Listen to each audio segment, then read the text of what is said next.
Ushbu zikrni aytsangiz, farishtalar sizga keladigan savobni ko'pligidan uni yoza olmay qolishadi. Payg'ambarimiz sollallohu alayhi vasallam aytadilar: kimki bu zikrni o'qisa, ikki farishta uni savobini og'irligidan va ko'pligidan yoza olmay qolishadi.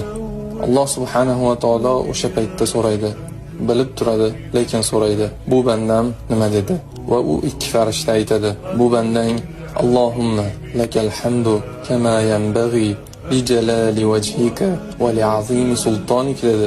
Va biz u zikrni savobini ko'pligidan va og'irligidan yoza olmay qoldik deyshar ekan. Shunda Alloh subhanahu va taolo ularga aytar ekan: bu kalimalarni qanday aytgan bo'lsa, shunday yozib qo'ying.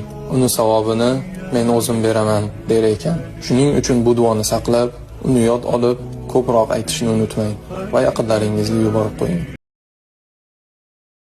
Ushbu zikrni aytsangiz, farishtalar sizga keladigan savobni ko'pligidan uni yoza olmay qolishadi. Payg'ambarimiz sollallohu alayhi vasallam aytadilar: kimki bu zikrni o'qisa, ikki farishta uni savobini og'irligidan va ko'pligidan yoza olmay qolishadi.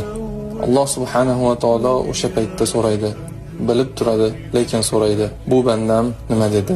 Va u ikki farishta aytadi: bu bandang Allohumma lakal hamdu kama yanbaghi li jalali wajhika va li azimi sultonik dedi. Va biz u zikrni savobini ko'pligidan va og'irligidan yoza olmay qoldik deyshar ekan. Shunda Alloh subhanahu va taolo ularga aytar ekan: bu kalimalarni qanday aytgan bo'lsa, shunday yozib qo'ying.